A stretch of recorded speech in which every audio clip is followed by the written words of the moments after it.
माझं पहिलं लेखन कवितांचंच होतं. महाविद्यालयाच्या वार्षिक अंकात कविता माझ्या प्रसिद्ध झालेल्या होत्या.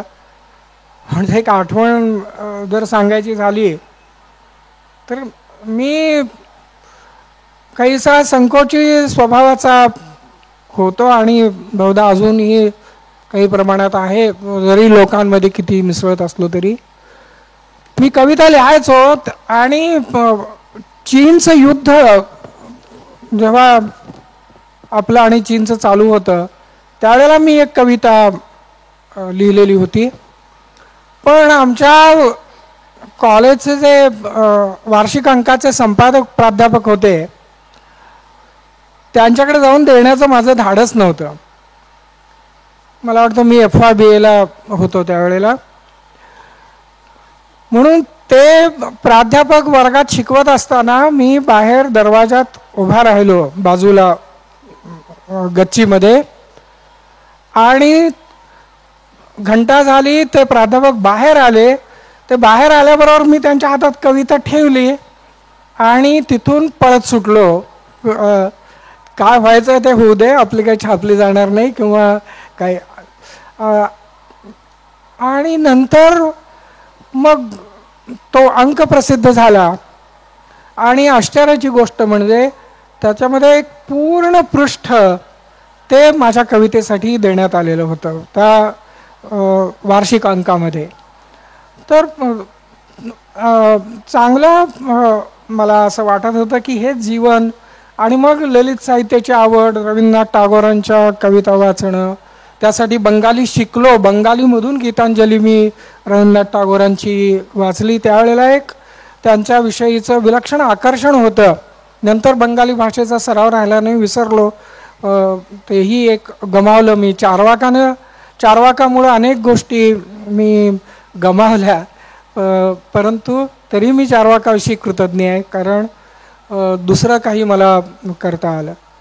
आता हे जे आहे हे होतं माझ्या आत, आणि त्यामुळे माझ्या वैचारिक लेखनामध्ये देखील मला असं वाटतं, अनेक वाचक सांगतात, त्यावरून त्यांचाही अनुभव असेल, की एक कुठेतरी तर्काचं, एकीकडं गणितामधून आलेल्या तर्काचं आणि दुसरीकडं भाषेच्या लालित्याचं वगैरे असं काहीतरी मिश्रण झालेलं आहे.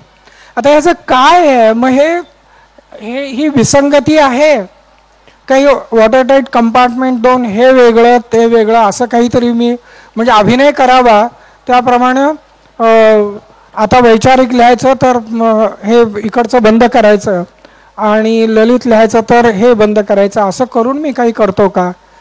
मला वाटतं असं नाही. माझं आग्रहाचं म्हणणं आहे, मी एक सर्वसामान्य माणूस आहे, थोडी धडपड करत मी इथंपर्यंत आलो, इतकं लिहिलं वगैरे. पण मोठी माणसं आपण बघा, ज्यांनी मोठमोठ्या क्रांत्या केलेल्या आहेत.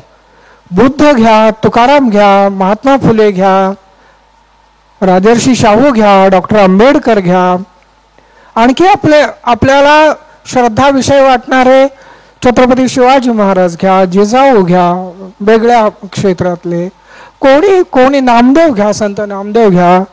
काय दिसतं आपल्याला असं दिसतं की त्यांनी प्रस्थापित व्यवस्थेविरुद्ध प्रचंड विद्रोह केला,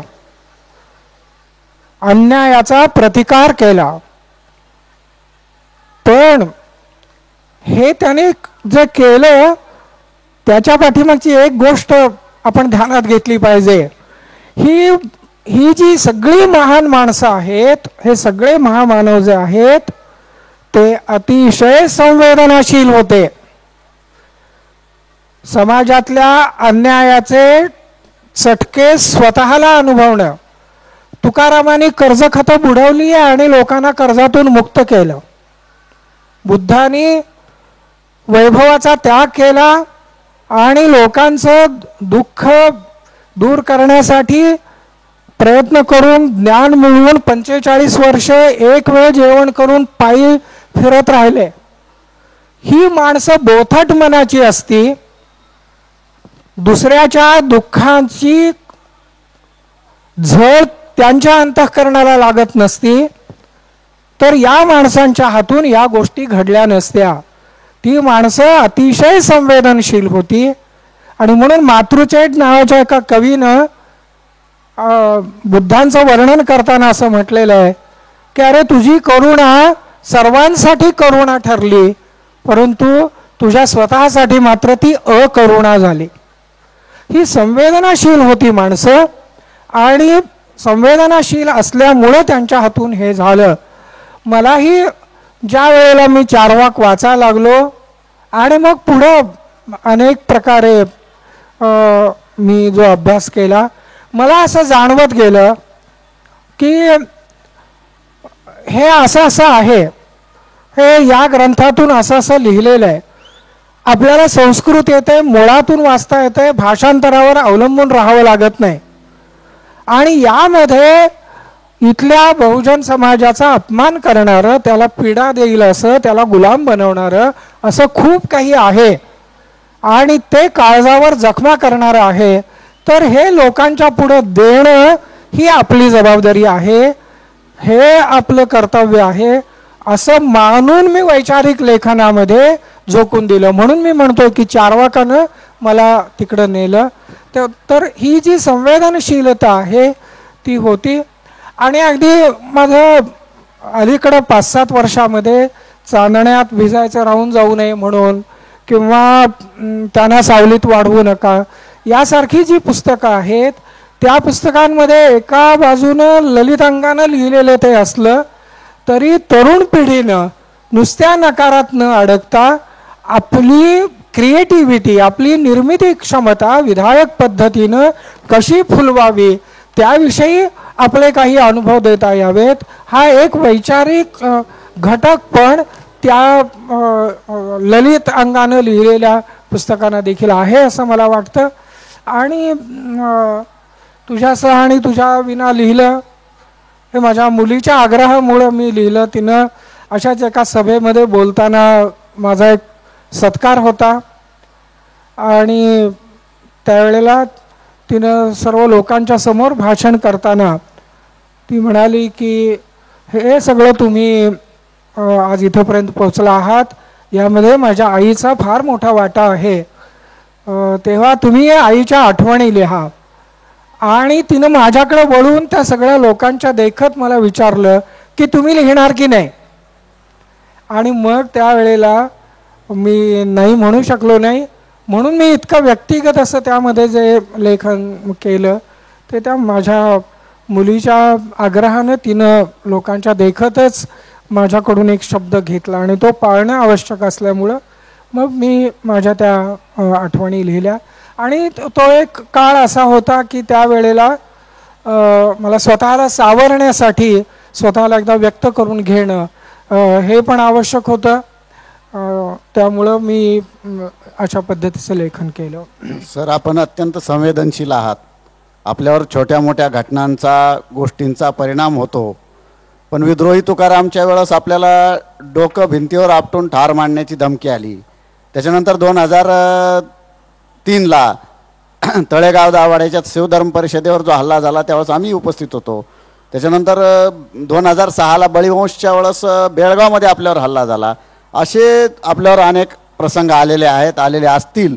म्हणजे नुसते फक्त वैचारिक हल्ले झाले नाहीत असं, तर आपल्यावर शारीरिक हल्ले करण्याचाही प्रयत्न झालेला आहे. मग ह्या प्रसंगी म्हणजे मला महत्त्वाचं असं विचारायचं की आपल्याला भीती नाही वाटत का, एक प्रश्न. कारण आपण ते कंटिन्यू केलेलं आहे, त्याच्यानंतरही आपला लिखाणाचा प्रपंच पुढे सुरू ठेवलेला आहे. दुसरा एक त्याच्यातला प्रश्न असा आहे की आपल्या कुटुंबियांची, आप्तेष्टांची, जवळच्या लोकांची, मित्राची आपल्याला याच्यात किती सपोर्ट मिळतो, साथ मिळते. आणि तिसरा एक त्याच्यातला प्रश्न असा आहे की या सगळ्या गोष्टींचा आपल्या लेखनावर काही परिणाम होतो का, तात्पुरता तरी?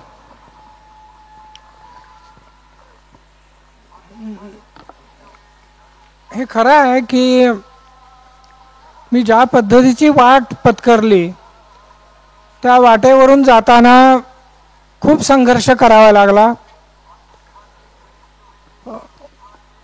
आणि आता आपण म्हटलं त्याप्रमाणे जे वैचारिक टीका, मला तरी असं वाटतं की कोणत्या ना कोणत्या स्वरूपात माझ्यावर माझ्या कुठल्या तरी मांडणीवर टीका झालेली नाही असा एखादाही दिवस उजाडत नसावा असं अनेकदा घडलेलं आहे. पण ह्या काळात मी कसा स्थिर राहिलो, संवेदनशील असून देखील मी कणखरपणानं का उभा राहू शकलो.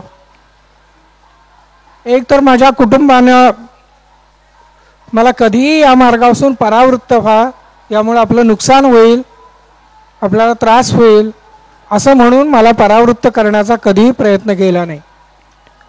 माझी पत्नी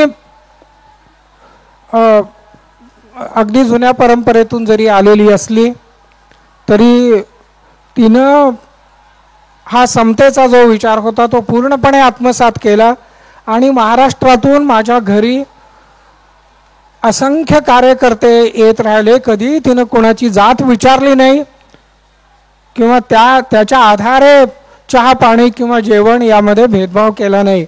ही साथ तिची मला मिळाली.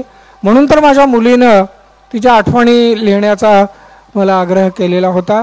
पत्नीने साथ दिली. पुढच्या पिढ्यांमध्ये मुलं किंवा सुना यांनी पण मला माझ्या घरी सर्व प्रकारची माणसं येतात, त्यामध्ये कधी त्यांनी भेदभाव आणला नाही. हे सहकार्य त्यांच्याकडून मिळालं. काही नातेवाईकांना काळजीपोटी प्रेमापोटी असं वाटत असे की कशाला या सगळ्या संघर्षात पडताय असं जरूर वाटत होतं, पण तेही ते प्रेमापोटी करत होते हे मी समजू शकतो. ही एक गोष्ट झाली. दुसरी गोष्ट, आणि त्या दृष्टीनं मी अतिशय समाधानी आहे आणि मी कृतज्ञ आहे माझ्या वाचकांचा, श्रोत्यांचा, चाहत्यांचा. मी अतिशय कृतज्ञ आहे, कारण मी मगापासून म्हणतो त्याप्रमाणे अहो ही एवढी मोठी माणसं, बुद्धांच्या सारखी, तुकारामांच्या सारखी, शिवाजी महाराजांच्या सारखी, यांच्याही बाबतीत त्यांच्याही प्रतिमा किती बदलवून टाकण्यात आलेल्या होत्या इतिहासामध्ये हे आपण जाणतो. काही व्यक्तींना खूप उपेक्षा भोगावी लागली. विठ्ठलरामजी शिंदेंच्या सारख्या व्यक्तीला दोन्हीकडून तडाखे बसले, त्यांना खूप सोसावं लागलं. खूप काही प्रामाणिकपणानं करून देखील अतिशय उपेक्षा त्यांच्या वाट्याला आली. असं खूप लोकांच्या बाबतीत झालंय. पण मला ज्याप्रमाणे एका बाजूनं कमालीचा विरोध झाला,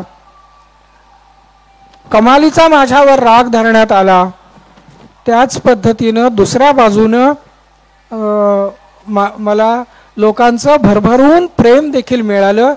ते एक माझं बळ होतं. म्हणून मी माझ्या पत्नीची आठवणी लिहिताना मी असं म्हटलेलं होतं की मला 2 चिलखतं होती. एक चिलखत माझ्या पत्नीचं होतं आणि दुसरं चिलखत हे माझे वाचक, श्रोते, माझ्या भूमिकेवर प्रेम करणारे असे जे लोक आहेत त्यांचं होतं. आता माझं एक चिलखत गळून पडलेलं आहे आणि दुसरं जे चिलखत आहे त्याच चिलखतावर माझं रक्षण करण्याची जबाबदारी आहे. आणि ते चिलखत मला अतिशय भक्कम असं मिळालेलं आहे. धैर्य हे आणि महामानवानी जे मार्ग दाखवलेले आहेत, त्यांनी जो संघर्ष केलेला आहे त्यामधून एक निर्भयता येते. तुकारामांनी किती सोसलं, नामदेवांनी किती सोसलं, यांच्या जीवनाकडे जर बघितलं, महात्मा फुल्यांना किती सोसावं, कोणालाही आपण घ्या, हे सगळे जण आहेत, यांना सोसावं लागलं. पण निर्भय माणूस कसा बनतो त्याचं एक उदाहरण पुन्हा मी बुद्धांचं देतो. मी बुद्धांची उदाहरणं एवढ्यासाठी देतोय की मला एखाद्या धम्माचा प्रचार करायचा किंवा प्रसार करायचा असं नाही, पण बुद्धांनी भारतीय समाजाला आणि एकूण मानव जातीला अतिशय उंचीवर नेऊन ठेवलेलं आहे. माझी विनंती एवढीच आहे की कुठल्याही मध्यस्थाविना, म्हणजे त्यांचे टीकाकार असोत किंवा माझ्यासारखा त्यांच्या पुढं आदरानं नम्र होणारा माणूस असो, अशा कुठल्याही मध्यस्थाविना आपण बुद्धांना सामोरं प्रत्यक्ष जा. एक उदाहरण सांगतो की विचार माणसाला निर्भय कसे बनवतात आणि ह्या महापुरुषांच्या चरित्रातून ही निर्भयता कशी मिळते. एकदा एक श्रीमंत मनुष्य उंदरानं त्याचे कपडे कुरतडले. हे त्याला इतका अशुभ, इतका अमंगल, इतका अपशकुनी वाटलं आणि तो घाबरला की काहीतरी संकट येणार. मी आता सगळं विस्तारानं ते सांगत नाही, माझ्या मंगलसूत्र या पुस्तकात मी हे विस्तारानं दिले. सार सांगतो. त्यानं आपल्या मुलाला सांगितलं की हे कपडे स्मशानात टाकून ये, ते हाताने स्पर्श करू नकोस, काठीवर धर आणि नेऊन टाक आणि येताना डोक्यावरून आंघोळ करून ये, हे सांगितलं. आणि तो गेला. बुद्ध तिथं होते. कशासाठी आलायस त्यानं असं असं सांगितलं. सांगितल्यावर ते म्हणाले मग टाक, तू टाकायला आलेलं आहेस वस्त्र. तर त्याने टाकलं. त्यानं टाकल्याबरोबर त्याने ते उचललं आणि ते म्हणाले आमच्या दृष्टीने योग्य आहे. आणि तो मुलगा म्हणत होता अहो तुमचा नाश होईल, तुमच्यावर संकट येतील, अमुक. ऐकलं नाही त्यांनी. ते गेले निघून. तो वडिलांच्याकडे गेला. वडील घाबरले, आता ह्याचा सगळा नाश होणार, आपल्यावर ठपका येणार. त्याला चांगली वस्त्र देऊया त्या श्रमण गौतमाला आणि ती टाकायला होऊया. दुसरी वस्त्र घेऊन जातो आणि सांगतो की तुमचा नाश होईल, ते टाकून द्या.